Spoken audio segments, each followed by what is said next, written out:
welcome to the show Congresswoman Cammack from House Homeland Security, along with MTA police officer J.W. Cortes.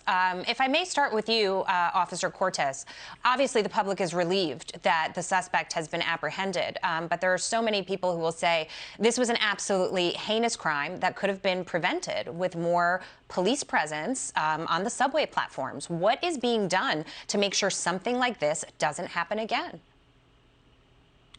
I think what we do is we listen to the public, and what we do is we follow their lead, and what they want is more police officers to be present on their subway system.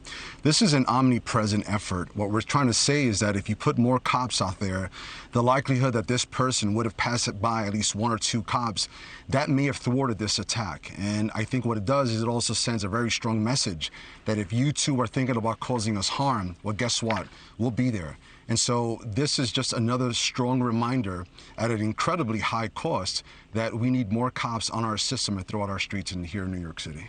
Yeah, and Congresswoman, I want to get your view on this too and read you two headlines. The New York Post says, after the latest bloodbath, time is running out for Hochul and Adams to save New York City. Obviously looking at the leadership here, waiting for Eric Adams to step up to those campaign promises that he made to be elected. And also from NBC News, why Brooklyn subway shooting and growing transit crimes threaten New York City's return to normal. There's two pieces to this, right? You need the right leadership in place to put a program in place that will make New York City people feel safer and people that are commuting into work here. And also, this city is in desperate shape after the pandemic and needs a lot of help. If people feel scared, they are not going to return to work.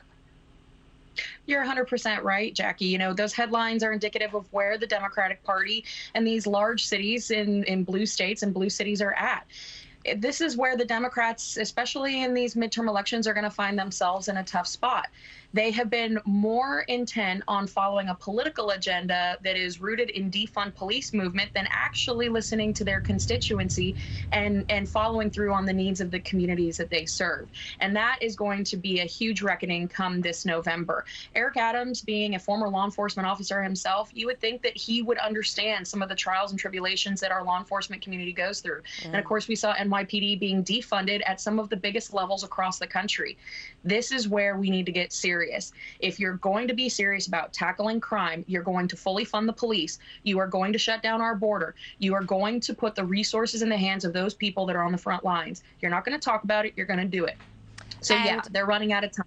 Yeah, and you're a representative from Florida, where so many New Yorkers have gone during the pandemic and even after. We're fleeing so many things here. High taxes, crime, quality of life is completely diminished. And so, you know, you look at Florida and see that it really blossomed during the pandemic in some ways because it doesn't have these issues.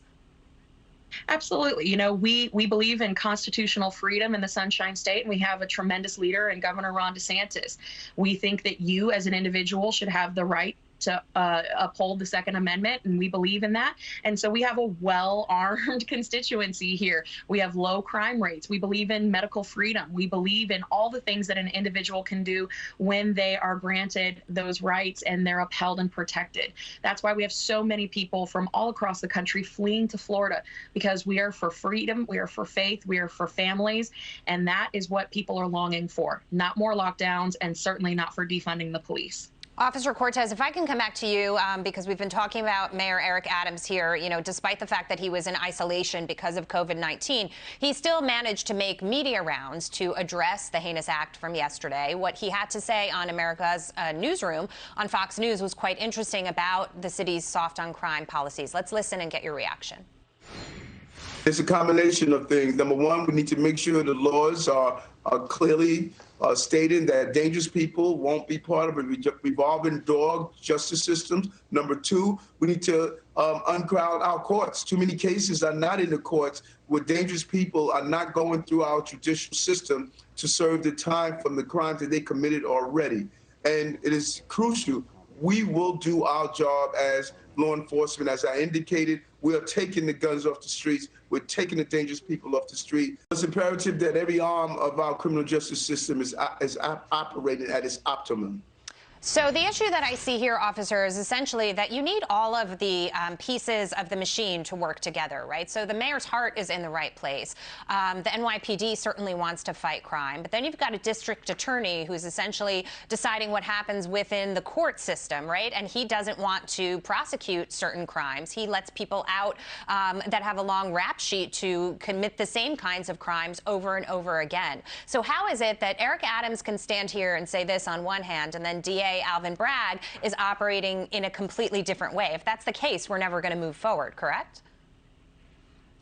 That's 100% correct. And this is the great mystery that we're dealing with. What I think is happening is that now more and more folks, people who probably weren't so interested in politics themselves, just wanted to kind of live their lives here in New York City and kind of get by. What they're doing is they're saying, wait a minute, hold on.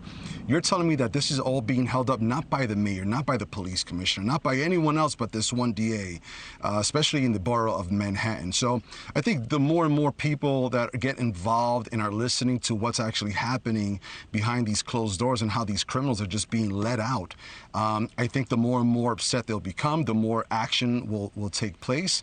And then at some point, we're going to have to hold their feet to the fire and say, hey, this person was killed, this person was shot, this person was stabbed, and it's all because you let them out of jail. No one else but you.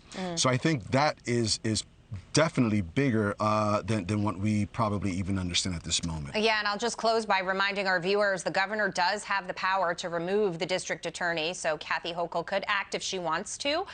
This will become a big issue when the governor's race approaches later this year, and so we'll be watching to see what people vote for and what they want, what kind of change they want to see. Great to have you both tonight. Thank you so much.